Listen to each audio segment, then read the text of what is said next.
Welcome to the Joy Work Show, the podcast that goes beyond the surface of business, right to the heart, to explore the real joy and the stories behind success. Not just the moments of celebration, but the challenges that pave the way for them. Hiya, I'm Diane, and on this podcast, we know that joy isn't just about the good times. Often the greatest joy comes right after the greatest challenge.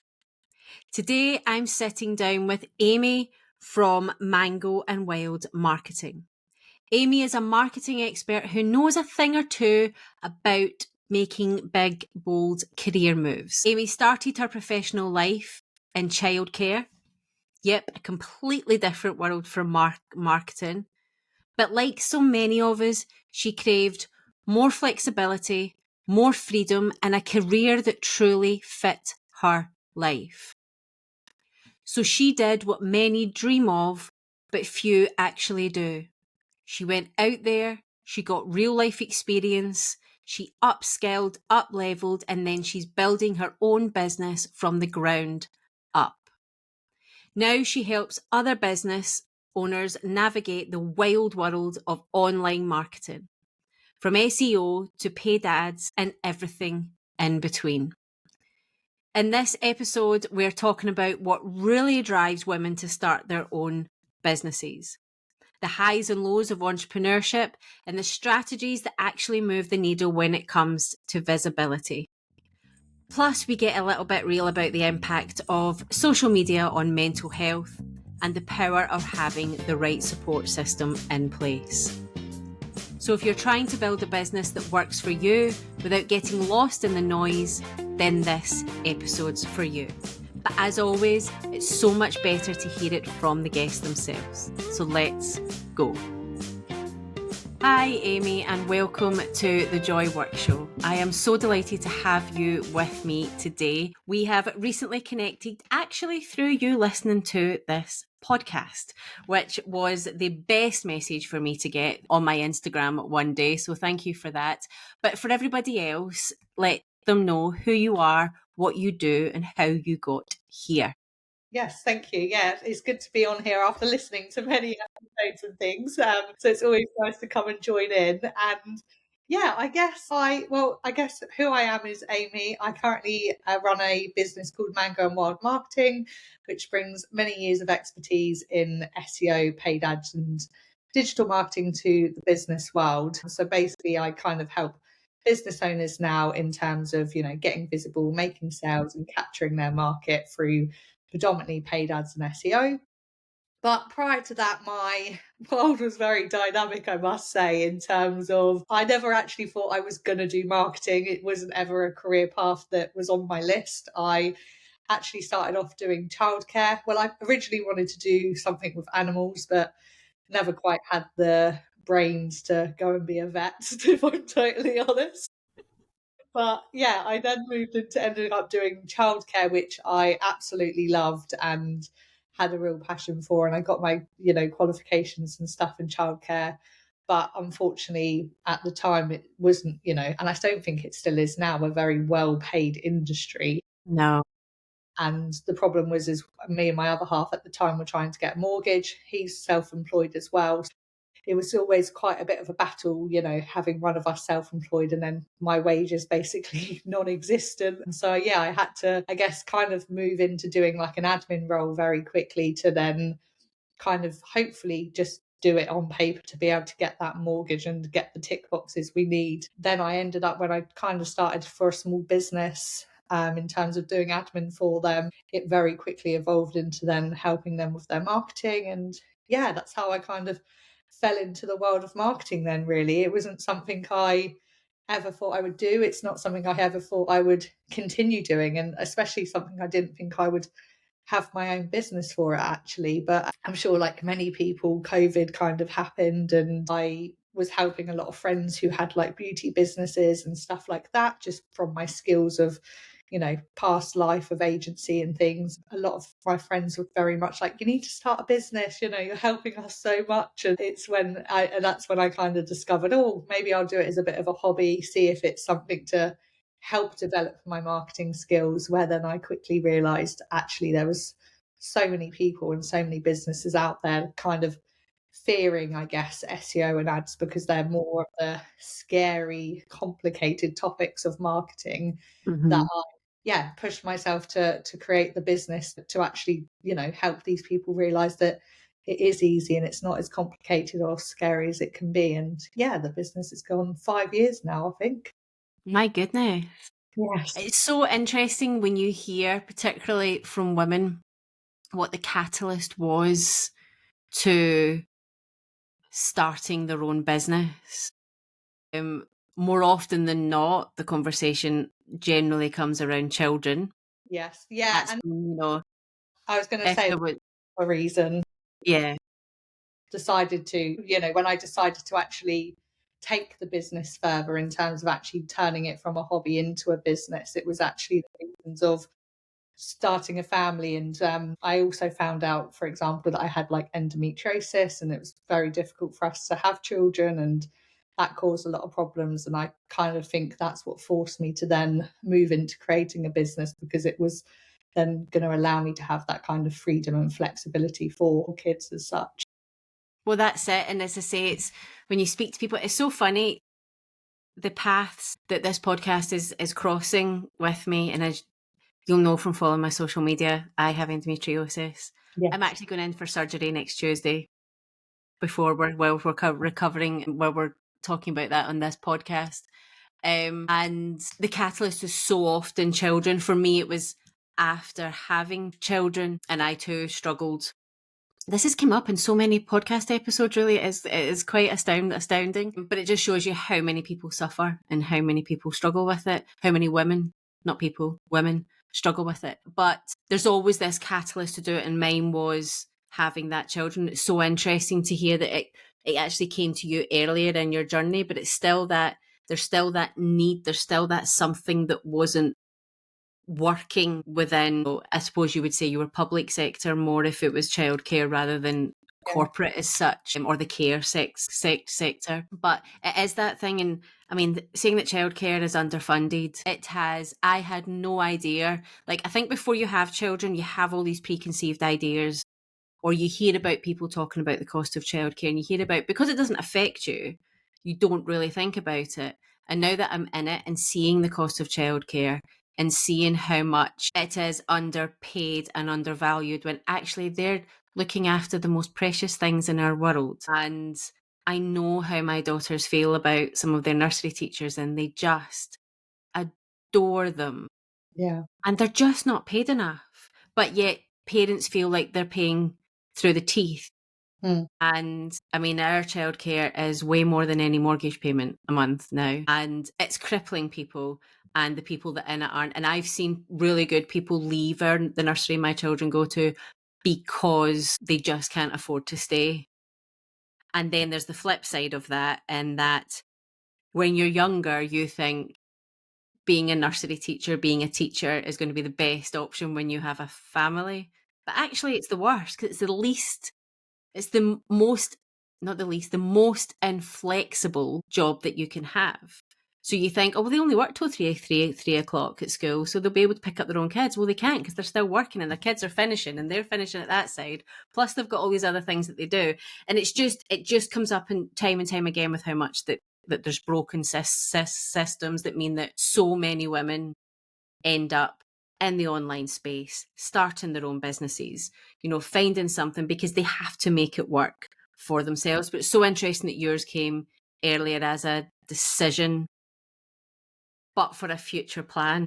Yeah, definitely. And I think that's it. I think it is, it is, I agree that it's really interesting. And I 100% say, actually, it's probably good that I made that decision, because, if I was probably a childminder or whatever, still, like you say, it would probably cause more stress, because you can't do those pick-ups, because you have to be in work before school children drop off, you have to be there at the end of the day, that you've then got that added pressure to then try and deal with your own child and stuff as well. Yeah, I definitely, I guess that's where I'm sometimes thankful for that past journey of, almost forcing me into a new world that I never thought would be something I would want to do and love to do. Because if it wasn't for, as much as it's a shame and it's frustrating with the childcare industry. If it wasn't for it being that way, I would have maybe never have left and, my marketing career as such, and then moved into realizing how much I actually, want to have that flexibility for my own children and stuff. Because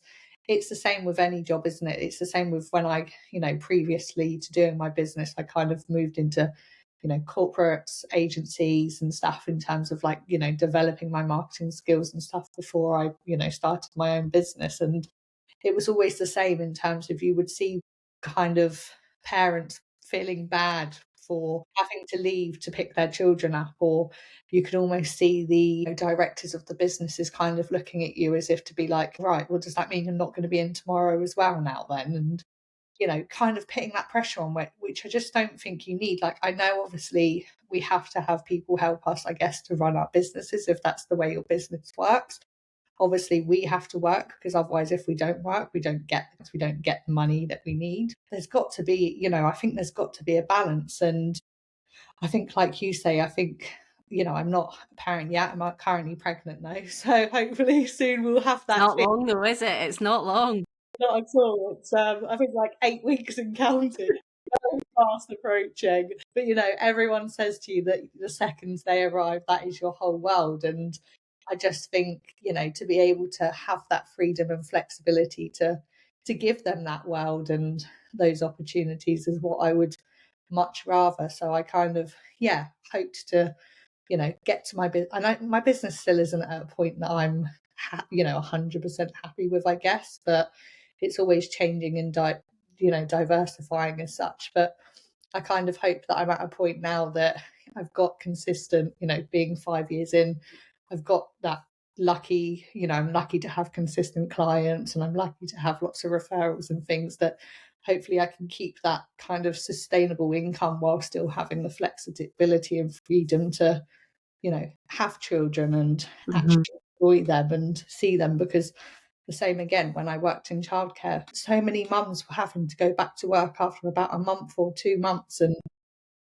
instantly paying for it. And the same as you say, they're almost going to work for their salary just to pay for childcare. But and I just think it's crazy, because it seems like there was no right option on, whether going to work was the right option just to pay No, for someone and else's. I think it's a really individual thing. And I think I'm happy that society's changing a little bit, where not completely, not enough, but that women can say, no, I want to be a stay-at-home mum. That is what I want to do. No, I want to go back to work because that's important to me. And actually, I'm a better mum and human being in doing that because I have those things.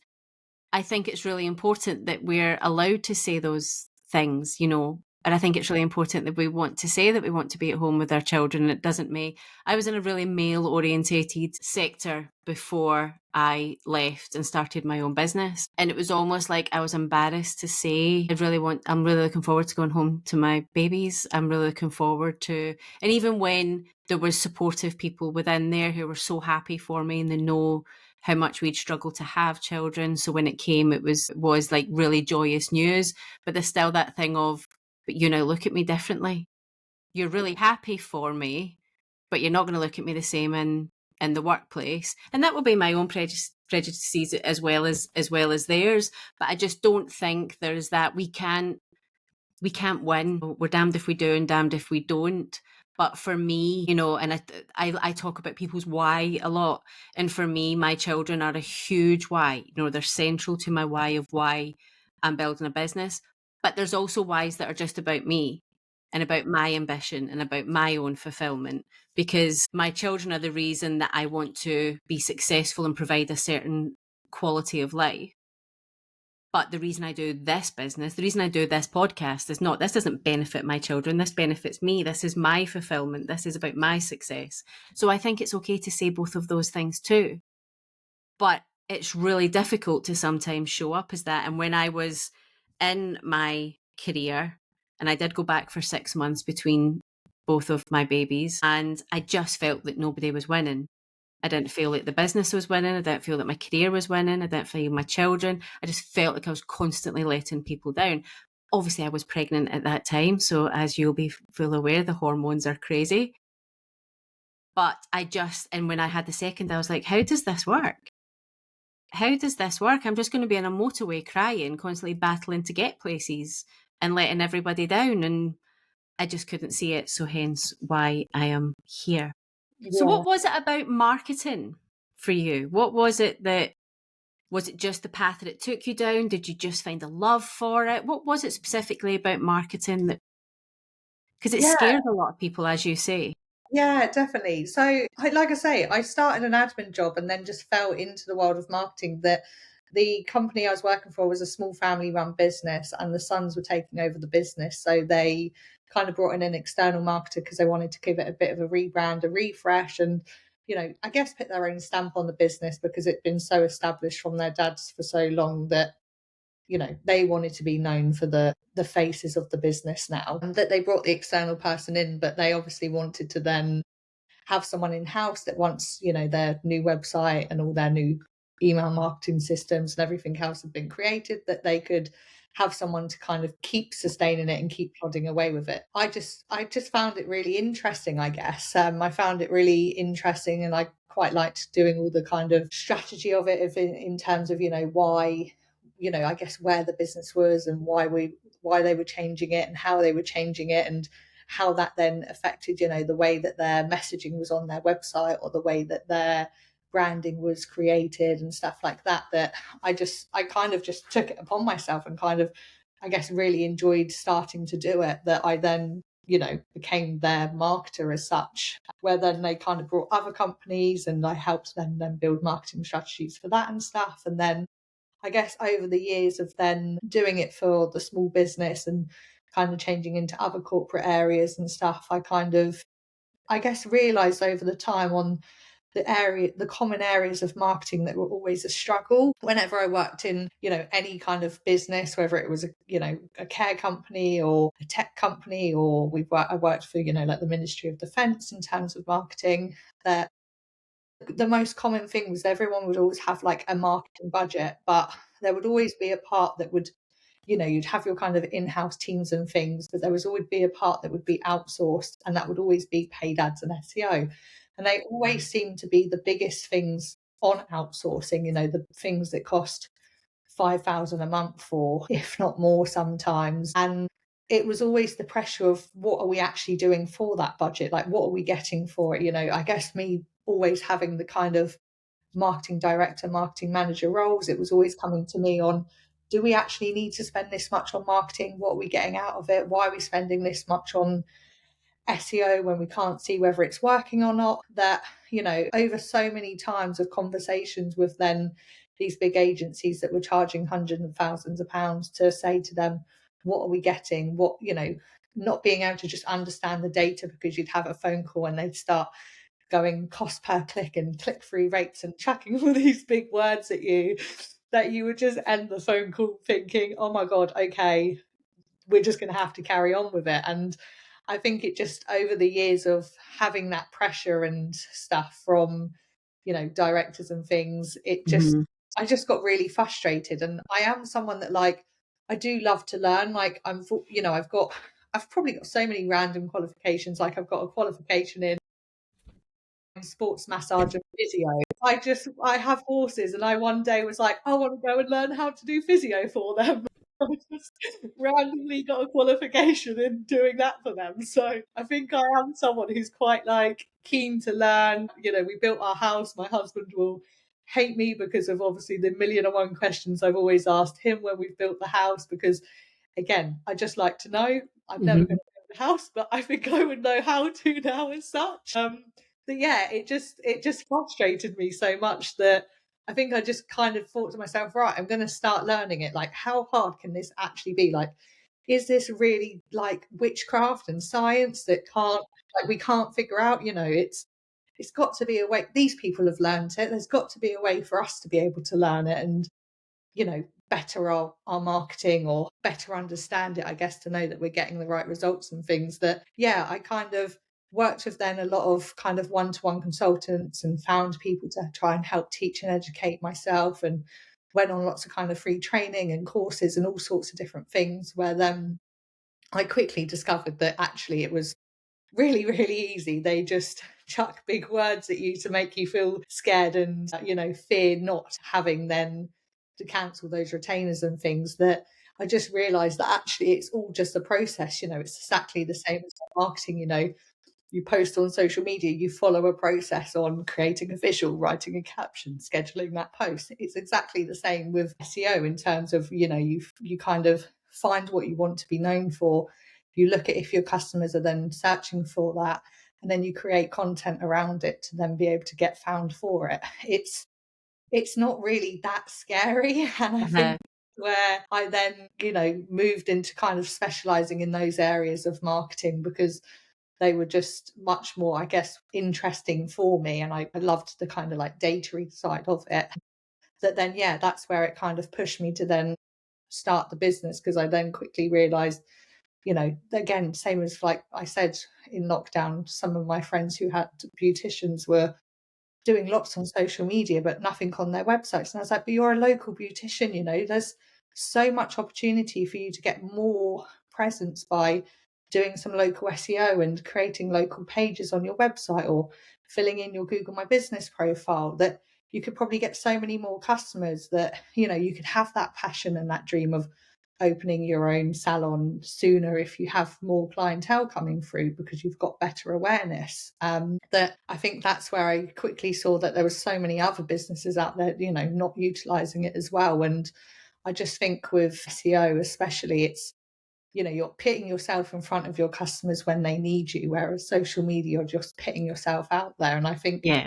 there is a place for social media. Obviously, it's brand awareness and it helps you, especially if you kind of support lots of people, but especially for kind of local businesses, it's, I think, so important to have that extra level of, SEO that's going to give you and put you in front of your clients right where you are, rather than you having to try and find them, or being in a smaller pond because you're trying to post worldwide on social media and stuff. I think that's it. I think if you're looking for a local, whether it's a nail technician or handyman or hairdresser or anything in between, you will go to Google and just put in, you will go and do that. So I think, like you say, it is so important. I'd be much more likely to do that than I would just put it into Instagram. Because like you say, if you put a nail technician into Instagram as a user, you don't know what you're going to be brought up within that list. You could be looking at hundreds of accounts before you even find somebody that's 20 miles away from you, never mind round the corner. So I think SEO is really, really important for that.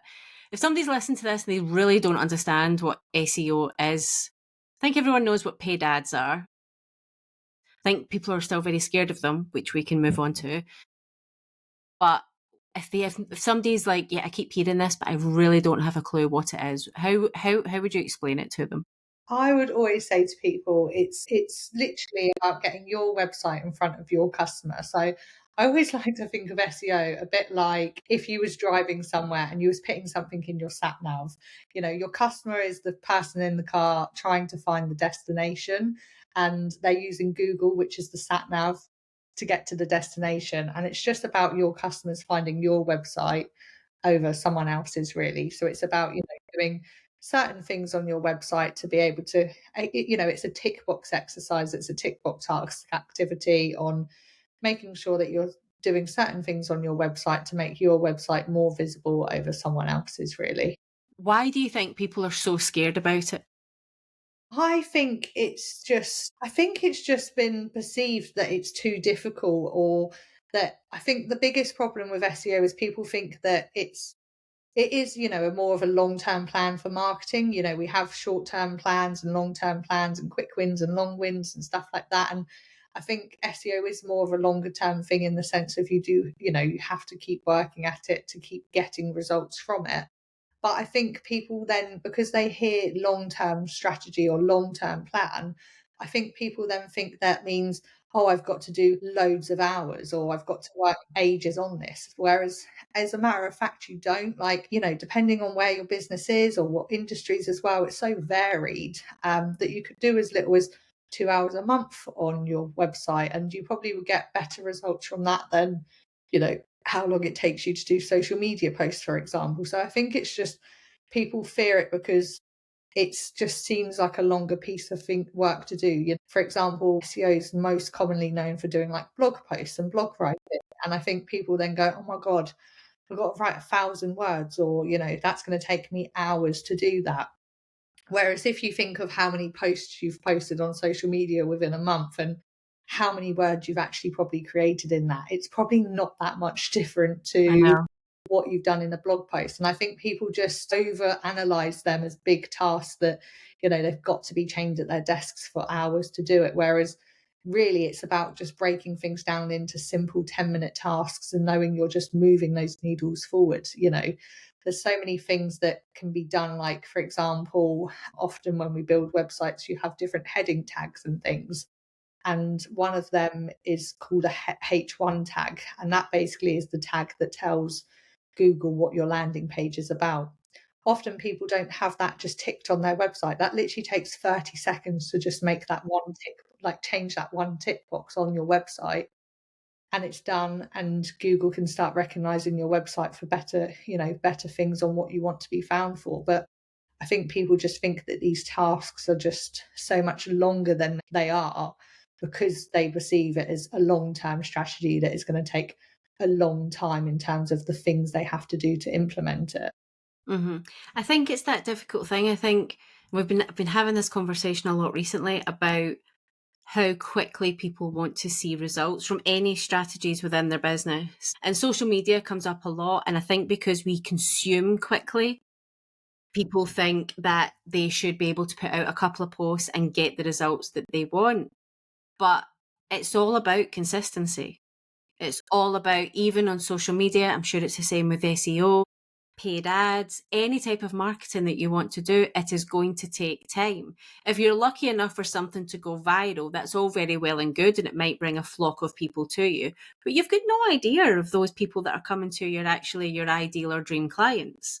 Viral doesn't necessarily turn into sales within your business. So it's that thing I think people want. And like you say, the long-term strategy for SEO, whereas actually if it was just those 2 hours a month that they could commit to doing that, they'd probably start to see the results that they've been dreaming of having over posting on Instagram every single day, but not posting with a strategy or intention or thinking about their ideal clients or thinking about who even they want to look at that post or what they want the person to do once they've seen that post. I just see this thing that people want, that instant gratification that we all kind of know. It's that dopamine thing. It's why social media is so addictive. It's why I go on to get an Instagram message off of somebody for business and realize I've scrolled for 5 minutes. And I'm like, that's not what I come on here to do. I come on here to get that email off for that person that emailed me or whatever it may be. But I do just see that people just want this instant result. And for a sustainable, profitable business, those instant results aren't going to get you there. It's going to take the consistency. It's going to take having all of the fires burning. So you do want to be posting on social media, but you do want to make sure your SEO is taken care of, and so on and so on, and having all those fires. I think it's really, really important. Yeah, definitely. And I was just to add to that as well, I think sometimes we kind of forget that everything goes in together. Like, yes, I would always shout that SEO is more important, because I think you're putting yourself in front of the customers who are looking for you. Whereas, like you say, with social media, you don't know who's looking at that to know if they're even your right target audience in terms of wanting to buy from you. You've also got to look at it in the other way, that SEO is not just obviously about getting like your website found, but it's also about making your website better for the people who are going there. So it's all good and well also posting all these social media posts and having your call to actions to lead to your website to book an appointment or shop or whatever it may be. But if your website's then giving a poor customer experience because it's slow loading, or it's not been designed in the right way, or you haven't got the right call to actions, that's going to affect your social media strategy and your social media growth. So it is about combining your marketing together and utilizing it in the right way, that you're building up that awareness and that visibility in lots of places for lots of different opportunities. Yeah, that's a really, really good point to make. So many clients come to me and say, oh, my social media is working well. People are looking at my website, but nobody's clicking. It's not converting. They're not doing what I want to do. And like you say, quite often it's like, well, they have to scroll for a minute before they get to the call to action. Like you say, it's slow loading. I'm bored. I want to move on now. It's that we just talked about instant gratification. Somebody's not going to be, especially when we think about our phones. Somebody clicks on something off of Instagram or Facebook or LinkedIn to go to a website. If it takes longer than a couple of seconds to load, you've lost them. Something else, some other notification will come up on their phone that they'll click off and forget that they were ever doing something with you. So that's so important. So let's talk about paid ads. Yes. People think paid ads are the answers to their prayers, that if only they could afford to spend money on paid ads, it's going to answer all of their problems. I think they can be brilliant. Give me a professional's opinion from that point of view. Yeah, I guess, like I say, paid ads are good because, again, you're putting yourself in front of your customers because you're targeting them in the sense of, whether it's social media ads, you're targeting them by their interests, demographics, audience. So you're building up a portfolio of the people you want to be seen by. Obviously, for Google ads, you're building up a portfolio of the keywords that your audience are searching for. So again, you're putting yourself in front of them. But I still believe there's a place for ads, and obviously they do work, and some businesses have it that's what they use forever. But I just still have that thing of, like, I love doing paid ads, but I still have that passion, and I guess why I've never kind of dropped to the SEO side, because I lots of kind of consultants and all sorts say to me, you need to niche down and all that sort of stuff. But Mm-hmm. I still believe that there's a place for organic marketing, because yes, ads work, but they don't consistently work.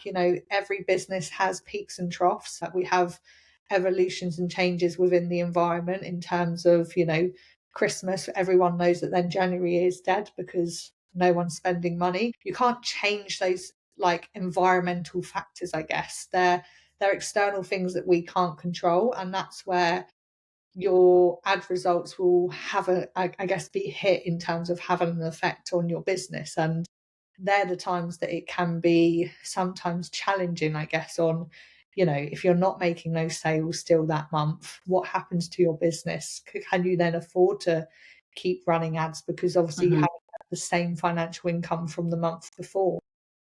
No, it isn't. It's that thing. It's just I think particularly with Facebook ads and social media ads, I think that people think that if I could just afford, then that's what's going to happen. Whereas I think if your messaging is off, if you don't know what your kind of attraction marketing is, if you don't understand kind of if people aren't already engaging and clicking and taking the call to actions and doing that thing, then your ads aren't going to work because the messaging is going to be completely. For me, it's that if you have something that's working well organically, ads will help you amplify that and let Yes. you get to people quicker and bigger and faster and all those types of things. But like you say, I just think you have to get the fundamentals right. And I love organic marketing, and I think that that's where, if you can get that bit right, then you'll be ready for ads and your ads will work. But then, like you say, you have to think about your ad strategy over the 12 months and when you're going to spend and not spend and all of those types of things. And also depending on the type of business you have as well, obviously. But yeah, it's much more of an amplification for me rather than a problem solution. Yeah, definitely. I think, yeah, I would agree. It's, ads they do work, and there's a benefit to them. And, you don't have to spend hundreds of pounds on them, but you do have to look at that strategy. Like I say to people, it's not just something you can turn off and on, like turn off and on. It is something that you have to give time, to give the systems, the learning and the data to know about your business. But also, like you say, again, it's that same thing on it. Your ads can work in terms of getting them to click through to your website and stuff, but if your website's not clear or that messaging's not clear, then you're just wasting spend because you're not going to get the conversions or the sales you want, because the two aren't working together. And that's where, marketing has to work together as a whole, the same as your organic socials, in the sense of, especially when you're using ads, it's all linked to your profiles and stuff like that. So again, you want to make sure that you're actually posting on your Instagram profiles and you're posting the right messaging and things, because if someone does accidentally click on it and it's just a dead page, then they're not gonna trust the business. They're not going to know if the business is still going. So you do have to, it's about a combination of marketing, I think, rather than looking at things as like one thing. I think people need to start realizing and looking at marketing as a whole more, because we often just kind of go, well, we've done our social media posts, that's it. But I bet anyone who's listening to this, like if you sat there and said, when's the last time you actually reviewed your website, or when's the last time you went on it since you like built it, or what's the last update you done, I guarantee you probably people are sitting there like, I don't actually know when I last made an it's the one thing that sits at the bottom of a list. It's one thing that's set, and with me having some time out of the business coming up, I have a list of things to look at when I'm just recovering, but I still want to have an active mind. I'll still want to check in and things. As much as I'm definitely giving myself time to heal and recover, I know I'll pick the laptop up, and one of the things is be looking at my website and updating it, because I've had things I've wanted to add for the longest time, but it's just making sure that you give it that space and that room. And when I'm guilty of it as well, we put so much onus onto social media and creating that content and doing that thing, when actually, if we did the website first, it also gives you your content. It also creates it for you. So I'm, anybody listening, I can fall into that trap too. And I know the things that I want to look at in my website. My SEO is definitely one of those things. But when you're a business of one, it's difficult. That's it. It is difficult. And I think it is just trying to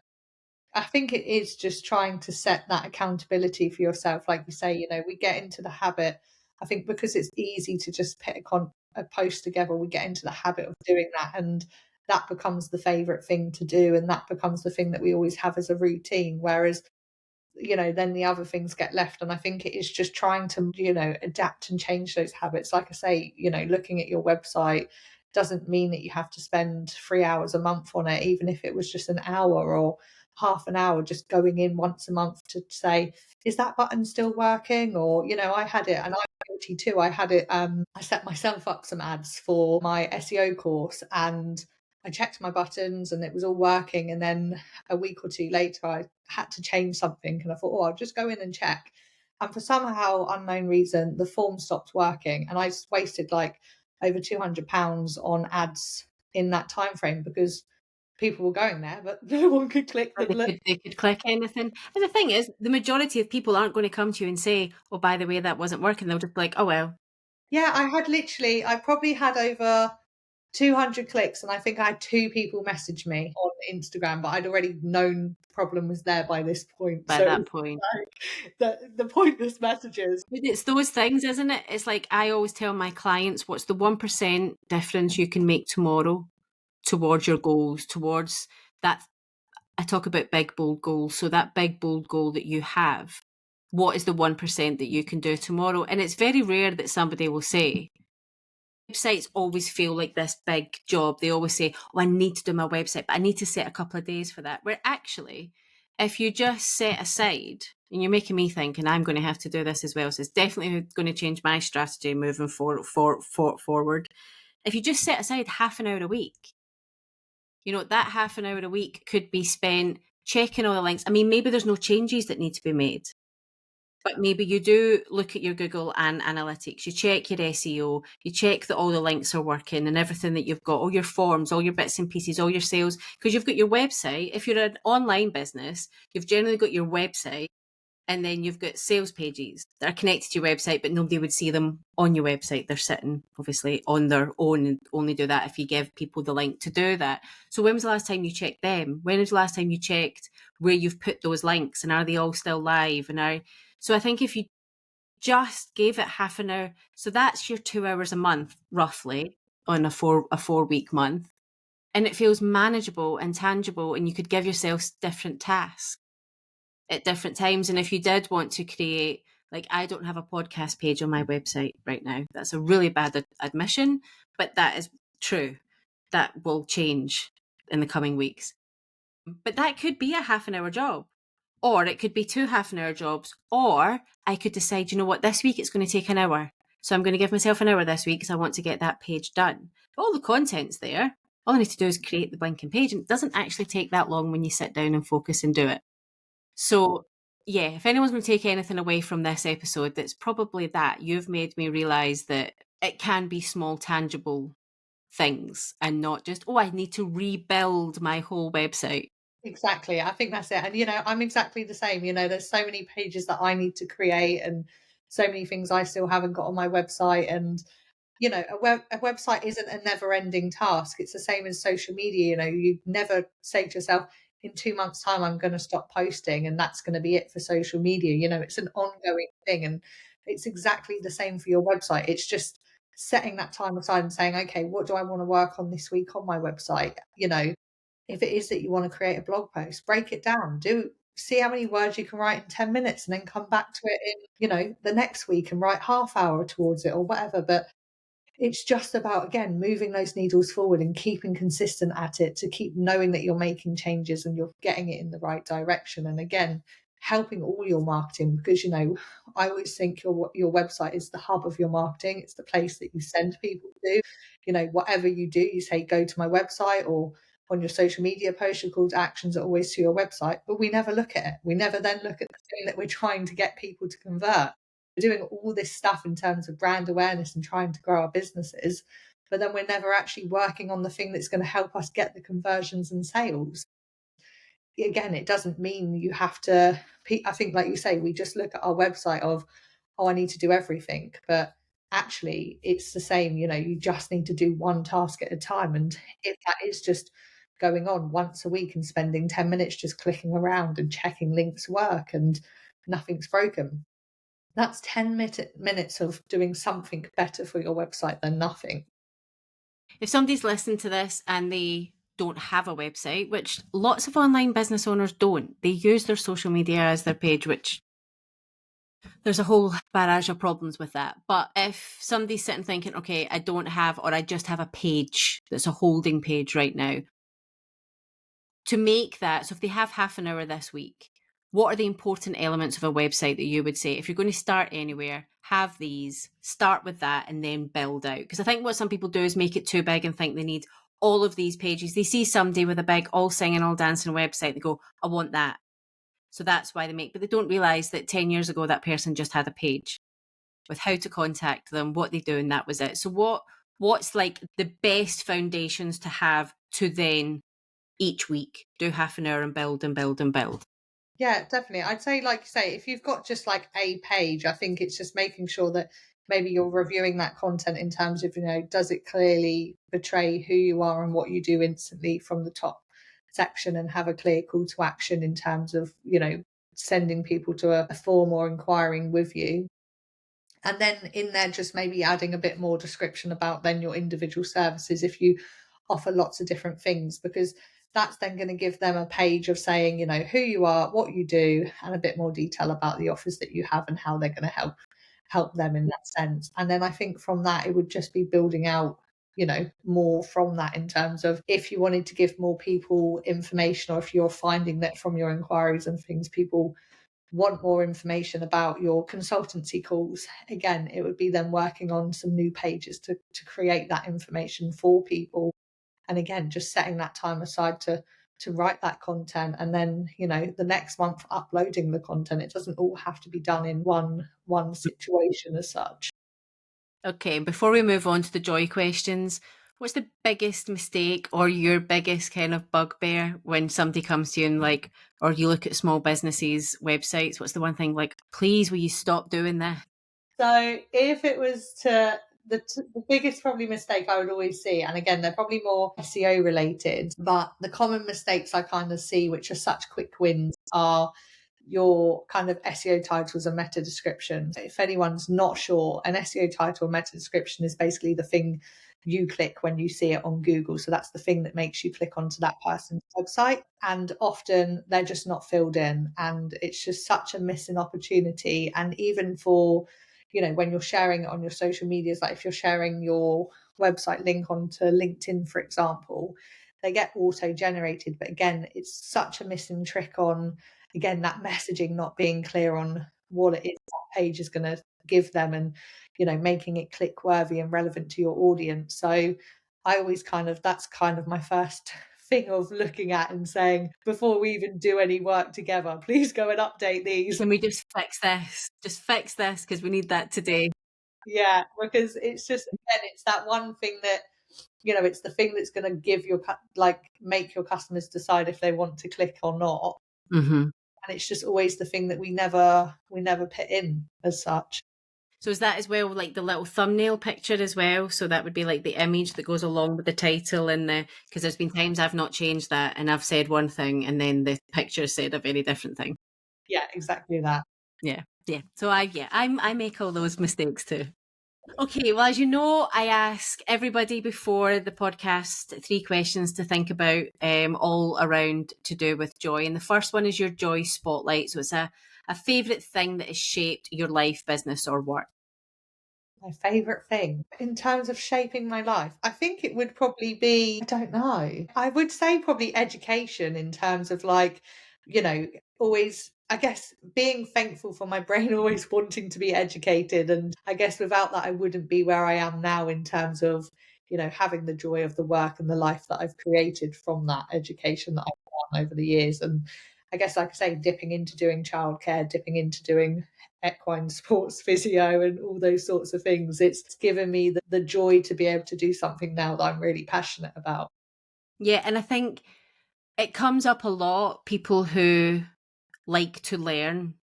And also that thing, and not just from there's people who like to learn and will do course after course and those types of that kind of education setting. And then there's also like the entrepreneurs who like to learn as in, I'm going to go and figure this out. And you've kind of done both. Yeah. So you have like, I'm doing these courses, I'm getting my education, I'm getting my qualifications, but also when you were in the marketing world, you were like, if they can do it, I surely should be able to teach myself to be able to do those types of things. And I see it time and time again with entrepreneurs and people in the entrepreneurial space and people who start their own businesses, that they have that consistent need for growth and development and desire for knowledge. Because I think if you don't have that, I think if you think that it all just comes, like you either won't keep up, so you might have a successful business for an element of time, but you won't keep up with the changes. And something that's come up a lot in podcasts recently is that curiosity. Yeah, And I I'm think, curious. and if you've got that, well, like you said, you've totally done your partner's head. It's not, I'm never going to build a house, but I want to know why you're doing that. I just think if you have that curiosity, then you are going to be able to feed your success because you'll want to know your customers better. You'll want to know your business inside and out. And it's those people, it's almost obsessive. Yeah. Yeah, and if my other half was here right now, he'd be jumping in saying I am obsessive because That's hard. That's hard. I am, especially with, my business. And as much as I say I've created it to have flexibility and freedom for children and stuff, I am addicted to work. My other half, I've always to my other half, when I go full time with my business, I won't work in the evenings. And most evenings I'm just plodding away or, I have to get dragged away from my laptop. But it's not because I don't, again, I choose to, and it's because I love what I do. But I am definitely addicted to And what it's choice, isn't it? And having it's a difference between a choice and a need. And when we're building our businesses, there's also different times. There can be one week where you're like, I need to get up at 5 and I'm not going to finish work until 10 o'clock tonight because that's just what this week takes. But then the next week, depending on how your life's set up, you might be like, I've only done a couple of days work, or I've only worked a couple of hours each day, or what it might be, because that is the choice that we have when we're building our own businesses. But it doesn't mean we work less or less hard or any of that. We generally work very, very hard, but it doesn't need to be constant. But sometimes it is, and that's all okay. All of those things can exist together, and I just try and make sure that it's totally intentional. And I think in one of the podcasts I've recorded this week, I said it got to the point in the evenings that I don't mind working in the evenings as long as I know what I'm working on.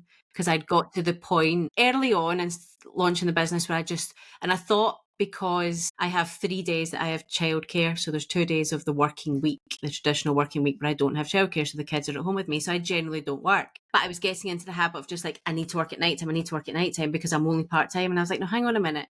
If you need to do something tonight, that's okay. But also don't just sit with your laptop on your knee just thinking you're doing work, and you're just, when actually you've not productively done anything. So for me, it's all about intention. And if there's intention behind it, then I'll work all the hours because like you say, when you love it, it's a completely different thing. But yeah, it's really interesting that education is that thing that's kind of shaped your life, because it'll also be the reason for your success. I love that. Okay, the next one is inspired by joy. The person, mentor, or book or something like that that you look up to or that inspires you. Yeah, I think I probably put this on my form, but it would definitely be my husband, if It I'm was honest. what you said. Because yeah, he's the one again who pushed me to start the business. You know, he gave me that security and that confidence to do it. And he's got his own business, and I think he inspires me every day on how hard he works, I guess, to, you know, make me want to be like that as well, and, you know, give us the life and freedom that we want from how we choose to give our work and life as such. That's so wonderful. And do you know what's so wonderful about it? That I think there's lots of people who are self-employed who would support and say, I've been self-employed, you can absolutely do it. But I think there's also then that thing of, if somebody's self-employed, they like the other person to be employed, to have that kind of security blanket and have that thing that when things go rough. So it's so lovely that he pushed you to Yeah, do this. and that's it. And I'm always probably the one who is more cautious and the saver and not so risk adverse. Like, I like a plan before I do any risks and stuff. And I think, you know, he is the one who's then been able to give me the path I've wanted, in the sense of, you know, at the time we were renovating our house and all sorts. And he's never, I guess, shut me down. He's always inspired me to do better, and never kind of stopped me from developing my career or doing something. He's always been the one to, I guess, push me to do something and inspired me to go out and get it, I guess. It definitely makes a difference having a supportive partner that way. I think it's really, really, really important. And myself and my partner, we actually met through work and worked together for the majority of our life until I left. We were both working for the same company when I left after the second maternity leave, and he's now since left and is with another company, but in the same industry. So it's just like, we now find it weird that we don't work together, but now all we do is talk about work, because I'll talk about what I'm doing. He'll be like, oh, have you tried this? You doing this? Or I saw that somebody commented on this, and then what he's doing, I'm like, well, why aren't they doing it like that? If you told them they need to do marketing like this, if you told them, he's like, right, okay, Diane. So we still think, but it's having that support and that belief, because when you're running your own business, like, doubt is hard. You know, mindset is hard. And to have somebody in your corner, and even if it's the tough love, even if it's like, you know, the mornings I get up and I'm like, I've got this today, or I'm not sure and I'm a bit scared about this. He's like, come on, remember who you are. Stand up. Come on, let's go. And you're like, all right, okay. And it's just, it makes a difference. Definitely. It makes a huge difference. And the last one is the joy killer, the thing you would like to see removed from the world, or the world would be a better place without. Can't remember what I picked for this. I feel like there's many things that I could You say. actually said a really interesting one, and I'm actually going to tell you what you said, because this came up with somebody else a few weeks ago, and it was a really interesting conversation, and it actually brought up a little bit of debate. So it's really interesting that this has been repeated. You put phones. Yes. Yeah, that does make sense. Yeah. So you said that you love socials for business, but you think it's killing the brains of everyone and how it consumes us and makes us feel, and how it makes us feel because of what we see. Yeah, 100%. I do think, you know, it's the same. And I think it maybe because I'm noticing it more in terms of, you know, having, you know, soon a child myself, and, you know, the amount of pregnancy things I've had to go to. And I get it. Like, I get it's the easy thing to do, but it is just, you look around and everyone's got a phone. Even little children now are, you know, sat with phones. And I totally understand it. And I'm sure there's going to be days that I will end up resorting to giving my phone. Like, I'm not saying it's a bad thing. I just think it's just, you know, it's the thing that consumes us instantly. It's the same with, I guess, TV. Like, my other half can be a bit of a nightmare, that the second he comes in, he's got to put sports on. And it's like, you're not even watching it. It's just, you're just There. autopilot of putting that on. And it doesn't mean he's not having a conversation or he's not engaging, but it's just like sucking our lives away, in the sense of, you know, it's just the thing we do. The same as what, you know, the second I wake up, my phone's the first thing I look at. It's the first thing I then get dressed, I go downstairs, it's again the first thing I pick up, and I'm like, I just looked at it 30 seconds ago. What's changed? You know, like, what am I actually looking at? And, you know, I think especially like a lot of my friends and stuff, and especially I guess for more women than it is men, but so many people can get depressed from it as well, because all you see is models or this clothing that you should buy, and you're not doing the latest trends and whatever else it may be, that it just makes us feel like our lives aren't where they should be, because we're I guess looking at our lives based on someone else's. And it's sometimes I think to yourself, you know, we all have different lives, and it's about you sitting down and thinking, is this the life I want? Am I happy with my choices? And if not, making those changes on your own assumptions, not because someone on social media has told you to do so, or because someone's got a fancy car on there that you feel depressed that you haven't now got that. I think it's true. And the two most common themes that come up when I ask people this joy killer question is the phones has come up once before, even to the point that she wanted to turn off Wi-Fi. that was how strong she felt about it. And comparisonitis. And I completely get it. And I think you need to be a really strong person these days to not be affected by it. And I've now been in the space as a consumer on Instagram before I had a business, you wouldn't have even known I was on Instagram. I didn't exist. Now my face is everywhere from somebody who hated getting her photograph taken. So I was there as a consumer. I was then there as a new mum, and I started using it a lot more. And I did start putting babies and things on there and kind of using it as that kind of, journal for that. But there was a lot of noise out there about babies and what you should be doing and what you shouldn't be doing. And because I'm quite a logical, realistic person, I'd look and be like, oh, that's such rubbish, and scroll past. But not everybody is going to feel that way. And with both babies, I had a really tough time medically after my second, but I had such a good support system around me that I had really good newborn times. A lot of people say the newborn times is the hardest, and for me it wasn't. I was in the newborn bubble. Absolutely, I would go back to those days in a minute and just smell that new. I'm so jealous you're going to be able to smell a newborn head soon.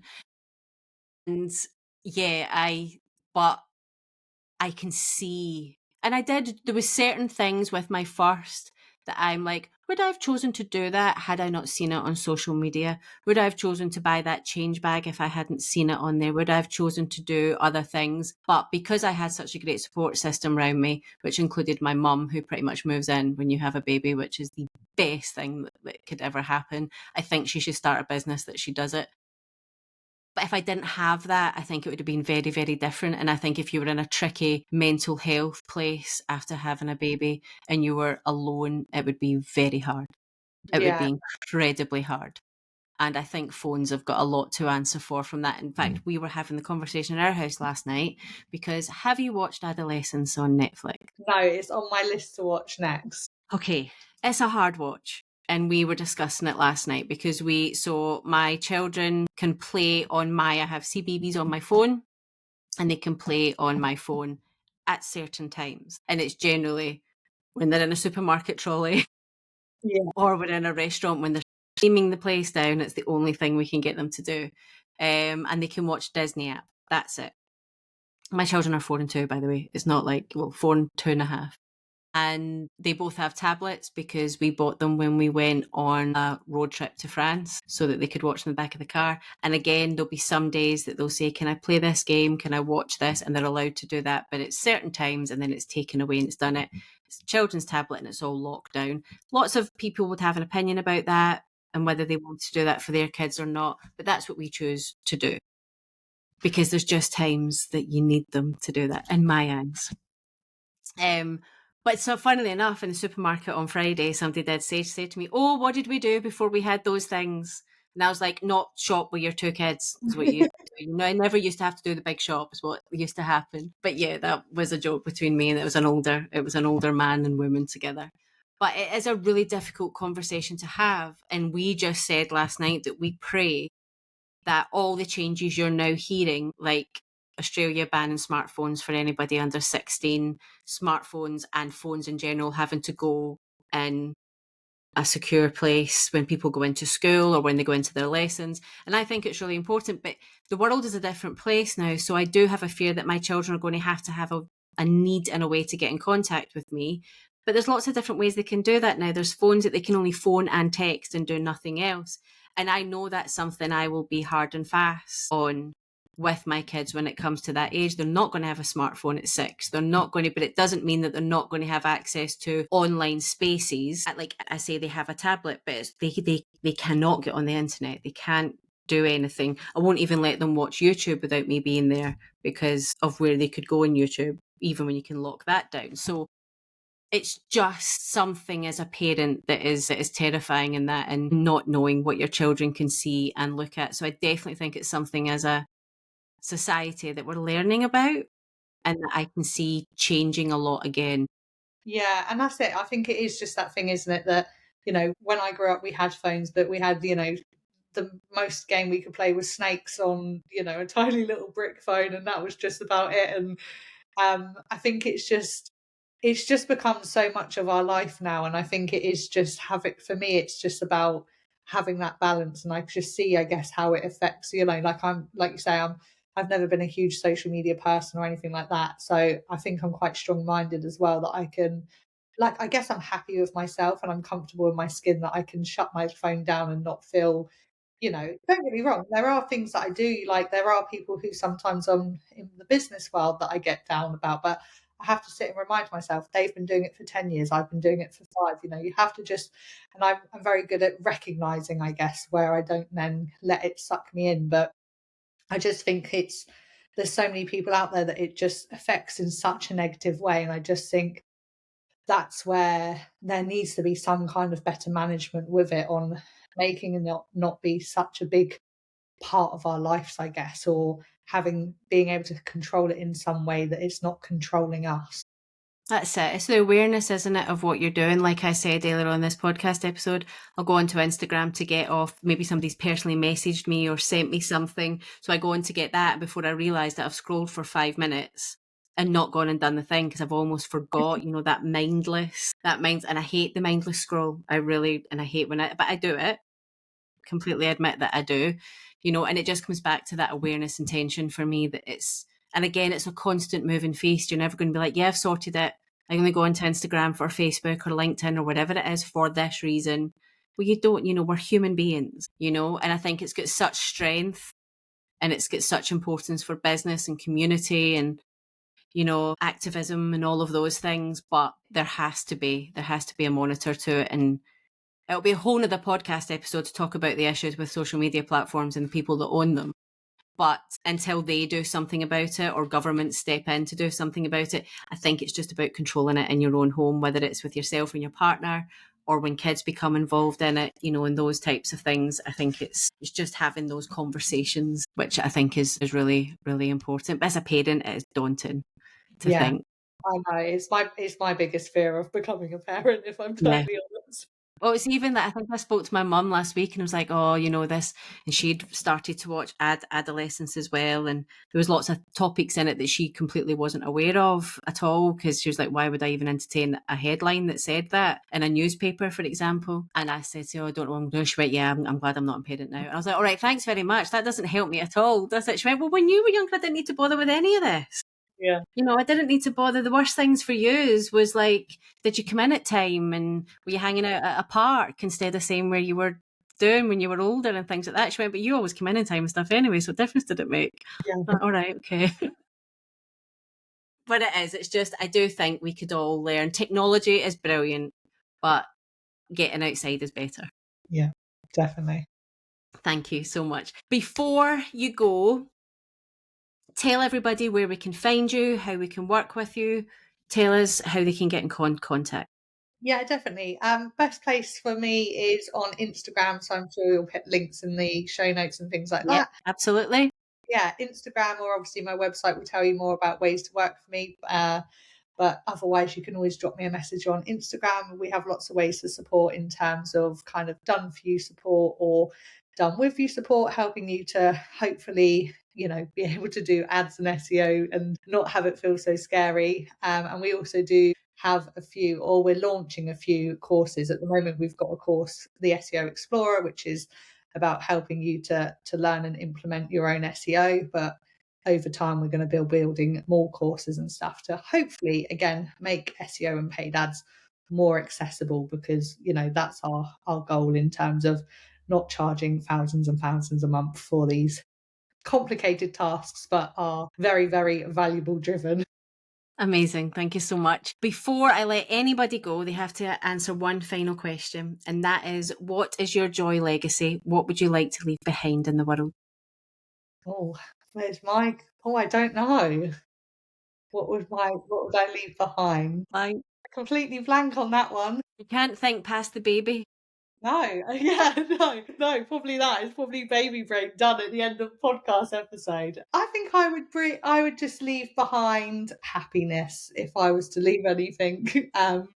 In terms of, yeah, hopefully, you know, I feel like I'm a very happy, jolly person, and I'd like to leave that behind to give everyone else joy.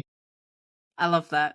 I love that. It can seem complicated, but quite often, and everybody says the same thing. Everybody says happiness or joy itself, Yeah. or the fact that they made impact on them. It's always about other people. It's always about other people that people put. Well, having spent an hour with you now, I can absolutely say that you're definitely on the path to leaving happiness behind. It's been a great episode. Thank you so much for joining me, Amy. No, thanks for having me. You're welcome. I hope you enjoyed today's conversation with Amy, and I hope it's opened up your eyes a little bit to the impact that SEO can have, the impact that organic marketing can have, and have you think about it in a different way and look at your marketing as a whole vision of your business, and that all the different areas are connected, and that when it comes to sales and conversions, you need to make sure that they are all. So as always, let's wrap up with my 3 key takeaways from today's conversation with Amy. That flexibility is a major driver for business owners, whether it's escaping the 9-to-5 grind or finding a career that fits around family life. So many of us start businesses for freedom. And what I love about Amy's story is that whilst Amy is going to be joining the world of babies very, very soon, the reason that they started was the life that they envisioned living, the life that she was building with her partner was the reason that she wanted that freedom business, that she wanted something for herself and wanted more in life. And I think it's so important that the reason lots of us start businesses is for a vision that we have for our life. And I love that that was Amy's vision. But also with that freedom comes responsibility, that it's about designing a business that works for you, something you love, something that is a passion, but something that is going to give you that freedom that you desire, and not just swapping a 9-to-5 for an 8-to-11. Secondly, that your online presence matters. SEO, paid ads, social media, these aren't just buzzwords, but they're essential tools to get your business seen, and that each of them have their place, and actually realizing the importance of each and the focus that you give each. And I think you'll have heard me say in the podcast that I'm definitely now going to be scheduling weekly time to look at my website to make it manageable and not feel like this big task that I need to set aside days for. And I've never thought to look at it like that. So it's also that you don't have to do everything. You need to focus on the platforms and the strategies that make sense for your audience and where you want people to find you. But if you're sitting there thinking, as I know many people are, that they need to start investing in paid ads, why not make sure that everything else is set up the way it should be and is as strong from a sales and conversion point of view as it can be before investing in those ads? And lastly, that entrepreneurship is tough, but support makes all the difference.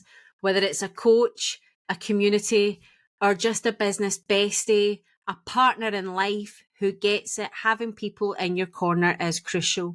Nobody said building a business was easy, but it's a lot harder when you don't have the right people in your corner. No one succeeds in business alone.